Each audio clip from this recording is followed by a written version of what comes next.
नमस्कार, PP news line के prime time में आप सबका स्वागत। मैं हूं रजनी अनुभव। आइए सबसे पहले नजर डालते हैं आज दिन भर की प्रमुख सुर्खियों पर। ध्रुव हेलीकॉप्टर क्रैश होने से सोमवार को एक पायलट की हुई थी मौत। दूसरे पायलट कैप्टन अंजनी कुमार सिंह की हालत अभी भी गंभीर। कुलगाम में आतंकी ने सुरक्षा बलों को आईईडी से बनाया निशाना, 3 जवान घायल, तलाशी अभियान जारी। पीडीएफ के चेयरमैन हकीम यासीन ने कहा, जम्मू कश्मीर को पुनः राज्य का दर्जा बहाल कराने और अनुच्छेद 370 की बहाली के लिए सभी नेताओं को छोड़ना होगा अहंकार। और 31 जनवरी तक चिले कलां का दौर खत्म होने के उपरांत जम्मू कश्मीर और लद्दाख के लोगों को मिलेगी ठंड से राहत। अब खबरें विस्तार से। दक्षिण कश्मीर के कुलगांव में आतंकवादियों ने सुरक्षा बलों को आईईडी से निशाना बनाया। आतंकवादियों ने एक जगह पर आईईडी लगाकर रखी थी। जब सुरक्षा बल वहां से गुजर रहे थे तो आतंकियों ने आईईडी से विस्फोट कर दिया। इससे 3 जवान घायल हो गए जबकि 1 जवान शहीद हो गया। इस हमले में घायल जवानों को उपचार के लिए सेना के 92 बेस अस्पताल में भर्ती करा दिया गया है। हमले की जिम्मेदारी कश्मीर टाइगर्स नामक आतंकवादी संगठन ने ली है। आतंकवादी संगठन करीब 1 सप्ताह पहले ही अस्तित्व में आया है।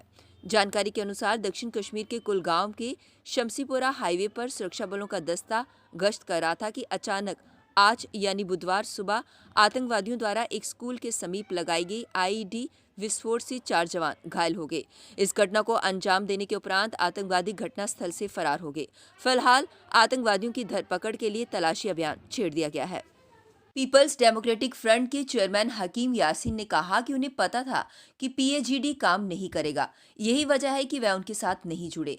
अभी भी पीएजीडी में शामिल विभिन्न राजनीतिक दलों के नेता एक रोड मैप तैयार कर जम्मू कश्मीर को पुनः राज्य का दर्जा बहाल करने सहित अनुच्छेद 370 की बहाली के लिए केंद्र सरकार से बात करें तो इसे फिर से बहाल करने में कोई परेशानी नहीं होगी, बशर्ते इसके लिए सभी नेताओं को अहंकार छोड़कर जम्मू कश्मीर के बारे में पहले सोचना पड़ेगा।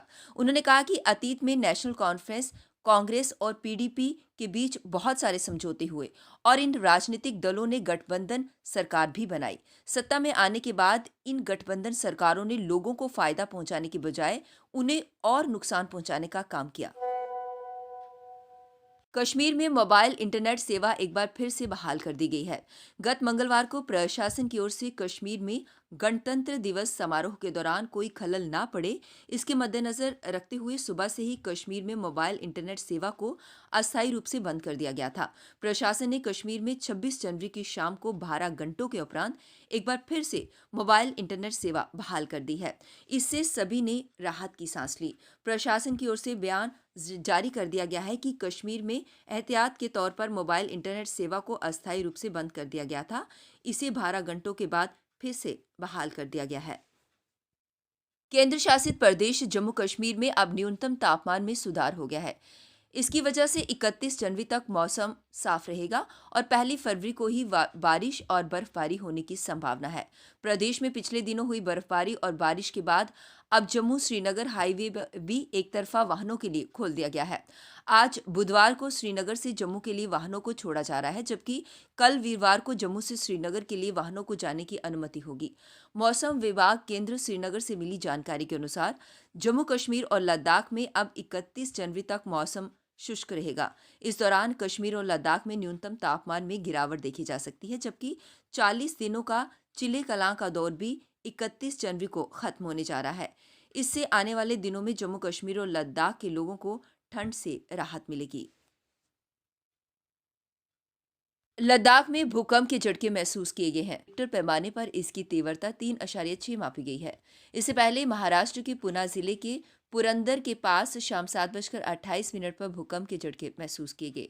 नेशनल सेंटर फॉर सिस्मोलॉजी के मुताबिक रिक्टर स्केल पर इसकी तीव्रता 2.6 मापी गई। आपको बता दें कि भूगर्भ विज्ञानी अपने अध्ययनों के माध्यम से समय समय पर जमीन के नीचे की हलचल मापते रहते हैं और अलर्ट भी जारी करते रहते हैं। कुछ दिन पहले पता चला कि चंडीगढ़ के सुखना लेक के सामने स्थित शिवालिक की पहाड़ी भूकंप की दृष्टि से अति संवेदनशील है। वैज्ञानिकों को इस पहाड़ी में फॉल्ट मिला है। इस फॉल्ट के कारण कभी भी भूकंप आ सकता है। जम्मू कश्मीर के कठुआ जिले में सोमवार को दुर्घटनाग्रस्त हेलीकॉप्टर ध्रुव के सह पायलट की हालत गंभीर बनी हुई है। उत्तरी कमान के प्रवक्ता ने कहा कि सह पायलट कैप्टन अंजनी कुमार सिंह की हालत अभी भी गंभीर बनी हुई है।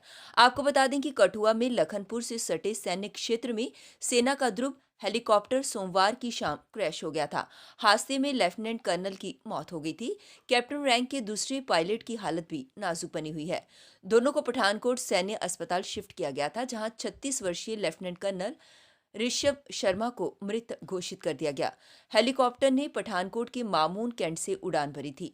लखनपुर पहुंचते ही हेलीकॉप्टर तकनीकी खराबी के चलते सेना के बसोली ब्रिगेड क्षेत्र में बिजली तार से टकराकर पेड़ों पर जा गिरा। इससे हेलीकॉप्टर में आग लग गई। कश्मीर के कुलगांव में आतंकियों के एक ठिकाने को ध्वस्त करने में सुरक्षा बलों और पुलिस को एक बड़ी कामयाबी हाथ लगी है। सुरक्षा बलों और पुलिस ने एक संयुक्त तलाशी अभियान चलाते हुए कुलगांव में एक मकान के अंदर बनाए गए आतंकी ठिकाने को ध्वस्त किया। अभी तक मिल रही शुरुआती जानकारी के अनुसार कुलगांव पुलिस और सेना की 9 राष्ट्रीय राइफल ने एक पुख्ता सूचना के आधार पर कुलगांव के डीके मार्ग पर तलाशी अभियान चलाया। इस दौरान उन्हें एक घर में बनाए गए तहखाने नुमा जगह भी मिली। जब इसकी तलाशी ली गई तो इससे ये पता चला कि इससे आतंकियों को छिपाने में इस्तेमाल किया जाता था। फिलहाल अन्य विवरण प्रतीक्षारत हैं। अब वक्त हो चला एक ब्रेक का, मिलते हैं ब्रेक के बाद। मजबूती की पहचान ACC cement, Messrs Bishandas Jaswal and sons, authorised stockist, ACC cement, 45 transport Nagar, Jammu. Break के बाद बढ़ते हैं अगली बड़ी खबर की तरफ। गणतंत्र दिवस पर हुए दंगों के विरोध में जम्मू के युवाओं ने अराजक तत्वों के खिलाफ प्रदर्शन किया और सरकार से ऐसे देश विरोधी लोगों पर राष्ट्रीय सुरक्षा कानूनों की धाराओं के तहत मामला दर्ज करने और उन पर कार्यवाही करने की मांग की। पलोड़ा में रजत मनहास की अध्यक्षता में युवाओं ने कहा कि जिस प्रकार दिल्ली में राष्ट्रीय ध्वज का अपमान किया गया है, वह सोची समझी साजिश के तहत किया गया है और इस पर कार्यवाही की जाए। इस देश का नौजवान होने के नाते इस सुप्रीम कोर्ट को, इस भारत सरकार को एक मांग करना चाहते हैं, इन पे कड़ी से कड़ी कार्रवाई की जाए और उनको सजा हो जाए। इनको काल कोठरी में जल्द से जल्द बंद किया जाए। जो भी लोग इनके पीछे हैं, चाहे वो राजनेता लोग हैं, चाहे वो व्यापारी लोग हैं, उन पर कड़ी से कड़ी कार्रवाई की जाए, उनको काल कोठरी में जल्द से जल्द बंद किया जाए और इन लोगों पे देशद्रोही का मुकदमा दायर किया जाए, ताकि आने वाले समय में कोई भी ऐसा व्यक्ति इस देश का दुस्साहस न कर सके, उस तरह का अपमान न कर सके। गणतंत्र दिवस के उपलक्ष्य पर कल सांबा की मेन बाजार में व्यापारियों द्वारा तिरंगा झंडा फहराया गया। इस मौके पर मुख्य रूप से उपस्थित रमेश गुप्ता को व्यापारियों द्वारा हार पहनाकर सम्मानित किया गया और शहीदों को याद कर उन्हें श्रद्धांजलि अर्पित की गई। वहीं व्यासपुर परला गांव पंचायत घर में भी 72वें गणतंत्र दिवस पर पंचों और सरपंचों द्वारा तिरंगा झंडा लहराया गया। 72वें गणतंत्र दिवस पर कन्वीनर विश्व कश्मीरी समाज किरण वातल द्वारा जगती माइग्रेंट्स टाउनशिप नगरोटा में ध्वजारोहण किया गया। इस मौके पर उनके साथ अध्यक्ष ग्लोबल सोलेस पिंटू जी, साहिल पंडिता, अक्षय घारू, रोशनलाल भगत, सुरेंद्र भट्ट, बच्चे, महिलाएं और बुजुर्ग भी उपस्थित थे। किरण वातल कन्वीनर विश्व कश्मीरी समाज ने इस मौके पर अधिक जानकारी देते हुए शहीदों को याद कर उन्हें नमन किया। गणतंत्र दिवस पर रूरल उत्थान के संस्थापक विवेक मोना ने गांव दवलैड little angel high secondary school में ध्वजारोहण किया।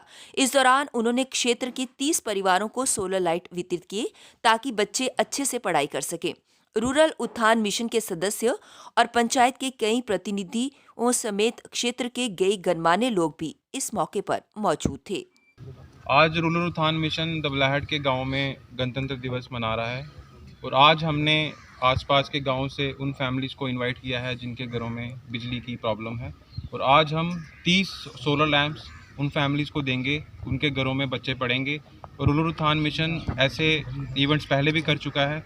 आरएसपुरा में भी अलग अलग जगहों पर तिरंगा झंडा फहराया गया। इस मौके पर एक्स एमएलए गगन भगत द्वारा आरएसपुरा सुचेतगढ़ मोड़ पर तिरंगा फहराया गया। उनके साथ senior National Conference leader Virendra Sharma व अन्य लोग भी उपस्थित थे। उनको इतनी खुशी है, उनके चेहरों से नज़र आता है, उनके दिल से नज़र आता है। और एक ऐसा दिन होता है जहाँ पर उनको लगता है कि वाकई वो अंग्रेज़ों का राज था, इतना मुश्किल समय था, वो छूटे और अपने देश का एक संविधान लिखा गया और आज जो देश चल रहा है उसी संविधान से चल रहा है। तो आज का दिन तो है ही महत्वपूर्ण। ख़ास तौर पर नौजवानों को मैं कहना चाहता हूँ कि इस प्रथा को और ज़ोर शोर से अच्छे तरीके से मनाएं। सोशल मीडिया का आजकल ज़माना है, छोटी छोटी चीज़ें जो होती हैं देशभक्ति की, इसको आगे तक शेयर करें। मैं तो कहता हूँ कि छोटे छोटे बच्चों में भी जज्बा होना चाहिए कि संविधान है, इसको कितनी रिस्पेक्ट देनी है, कितनी ज़्यादा रिस्पेक्ट देनी है। तिरंगा जो है ये बहुमूल्य है, ये तिरंगा हमारी शान है। पीपी न्यूज़ लाइन के प्राइम टाइम के आज के इस अंक में बस इतना ही। मुझे और मेरी पूरी टीम को दीजिए इजाजत और आप देखते रहिए पीपी न्यूज़ लाइन। नमस्कार। जम्मू में आई टेस्टिंग की साइंटिफिक और मॉडर्न टेक्नोलॉजी के लिए हमेशा याद रखें जेम ऑप्टिशियंस, जहां पर रखा जाता है आपकी हर जरूरत का ख्याल। Gem opticians with the facility of eye exercise, A scan, biometry, pachymetry और ऑटोमेटेड फील्ड एनालाइजर। और हाँ, हमारे यहाँ बढ़िया क्वालिटी के ब्रांडेड स्पेक्टिकल्स, सनग्लासेस और कॉन्टेक्ट लेंसेज मिलते हैं। आपका भरोसेमंद एक ही नाम, gem opticians, Gandhinagar. Gem opticians, Nai Basti. Gem opticians, Amphalla. Gem opticians, Trikuta नगर।